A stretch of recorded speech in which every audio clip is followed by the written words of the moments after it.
We fell out of love like shooting stars. Hey everyone, this is Charmy. Welcome back to my channel. Sa bago po sa channel ko, hello po sa inyong lahat. Ang video po ngayon is about review ng Kojic Acid Facial Set ng Dr. Alvin. Pang 21 day ko na ngayon. So far so good po. Ang ingin ng tablet ko. So far so good po. Hindi na ako nagka-pimple. Para na din akong buhay na buhay yung aking peg. Tsaka nawala na yung yung dry sa mukha ko. Napapansin ko lang, kahit naman nag-Kojic, nag-rejuvenating set ako, pag naglalagay ako ng sunblock cream, nag-aano siya, para siyang oily tignan kasi dahil sa cream, sa sunblock cream. Tsaka sa mga nagtatanong sa akin kung nagkaka-pimples ba ako, kung nagbabalat pa ako, kasi merong iba daw na nagbabalat sila, pero first time nilang gumamit ng Kojic set. Hindi pa sila nakapag-try ng rejuvenating set. Siguro iba-iba din ang effect sa mukha. Pero sa akin wala talaga siyang micro-peeling eh. Although mas maganda yung rejuvenating set sa akin kasi nahiyang ako. Pero dito sa sa Kojic Acid set, wala akong problema. Maganda siya sa mukha. Wala siyang micro-peeling hanggang ngayon. Hindi siya namumula na. First week mong paggamit ng Kojic Acid set, mamumula siya. Kung hindi mo magugustuhan, iisipin mo, ay hindi effective, pangit siya, nagkaka-pimples ako. Merong isa na nagko-comment sa last review ko, sa last update ko ng Kojic Acid set, na una daw nagkaka-pimples siya, naglalabasan daw yung pimples niya, pero tinuloy niya, hindi siya nag-stop, natuyo yung pimples niya, nawala yun. So maganda na daw yung mukhangan niya ngayon. Marami daw nakakapansin sa kanya na ano yung ginagamit niya, ayun, kaya hindi niya in-stop. Depende talaga nasa sayo naman yun eh. Mararamdaman mo naman pag tumingin ka sa salamin, ipapatuloy ko ba to, okay ba to, kasi ako ganun din ako eh. Sabi ko sige, tuloy ko muna, depende din naman sa balat natin, diba, kasi hindi naman tayo pare-pareho ng skin. Pero para sa akin, sa 21 day ko na paggamit, habang tumatagal, nagiging okay siya sa akin, nakikita ko na yung effect niya sa mukha. Wala nga lang siyang micro-peeling. Pero kung meron kasing iba na ayaw nila nang nagpipil yung mukha nila, so bagay ito sa kanila yung Kojic Acid set. Kung gusto naman nila na may micro-peeling, yung rejuvenating set ka. So face out ko yung rejuvenating set ng Dr. Alvin. Tapos, meron pa isa. May nagtanong sa akin kung pwede bang mag-makeup, pwede mag-BB cream, pwede mag-concealer, mag-foundation. Yes, pwede. Sa rejuvenating set, hindi ka pwedeng mag-makeup dun eh. Lalo na pag nag-start na mag-peel yung mukha mo. Kasi the more na mag-makeup ka, the more na maglalagay ka ng foundation sa mukha mo or anything na makeup, lalong mahalata yung pagbabalat sa mukha mo.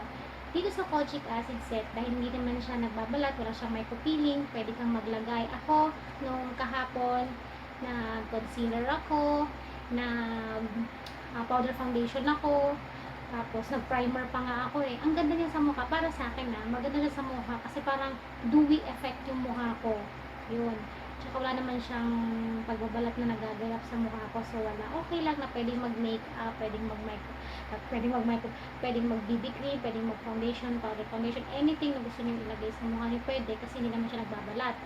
Tapos sa Facebook page ko may nag-message sa akin si Leonard de la Cruz. Gumagamit din siya ng Kojic Acid set. Tapos nabanggit niya sa akin na ibabalik daw ang rejuvenating set ng Dr. Alvin.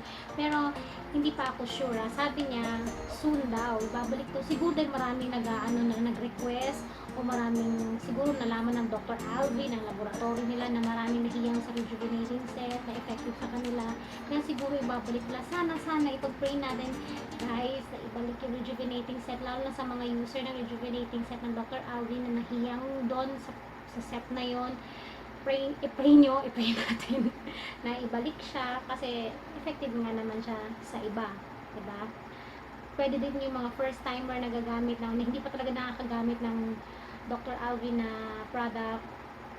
Kung ayaw nyo ng micro-peeling, pwede yung Kojic Acid set, pwede yung gamitin. So thank you Leonard de la Cruz sa sa magandang balita. Kahit hindi pa tayo sure, sana ibalik nga nila yung rejuvenating set.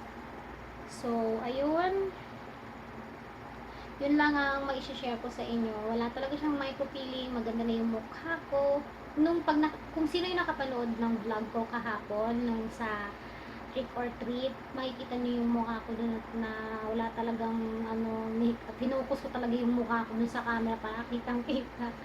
Wala, hindi na ako nagkaka-pimples kasi hindi naman talaga ako ma-pimples. Yun. Tapos, nung first week ko, naglabasan ng pimples. Isa, dalawa, tatlo. Basta tatlo yun. Sabi ko talaga, i-stop ko na ba to? Pero hindi, kasi pinagpatuloy ko na wala din naman siya. Natuyo na, wala na yung mark niya, yung pimple mark niya kasi nag-lighten na siya.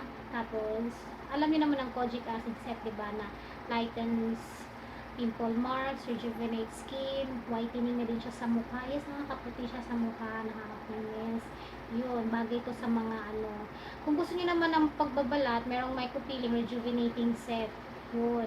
Pwede na, marami namang naglalabasan ng mga rejuvenating set dyan. Pero, dapat nakasigurado kayo na effective din naman yung gagamitin nyo. So, yun. Yun lang may share ko sa inyo, guys. Sana nakatulong tong napaka-simpleng review ko ng kojic acid set. Ito, medyo alam nyo, hindi ata aabot ng 30 days to eh. Kasi konti na lang siya. Tapos, yung kojic acid cream ko, madami pa. Yung sunblock cream ko, madami pa. Meron pa ako dun sa lagayan ko. Kasi sa dati kong mga set, syempre, naiipon siya. So, madami akong sunblock. Yung yung toner ko, wala na, paubos na.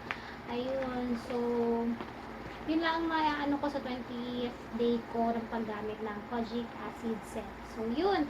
Salamat at nakatulong tong simpleng review ko sa inyo. Tsaka salamat din sa laging nanonood ng mga videos ko sa review ko ng Dr. Alvi ng kojic acid set. Disclaimer lang po, hindi po ako hindi po ako binayaran ng kojic ng Dr. Alvi. Sariling ko to, sariling review, sariling opinion ko. Ayun, para lang makatulong sa iba na first time gumamit nito. Yun, at saka pa ba? Yun lang. Tsaka salamat sa panonood. See you on my next video. Bye-bye. Back from the dead.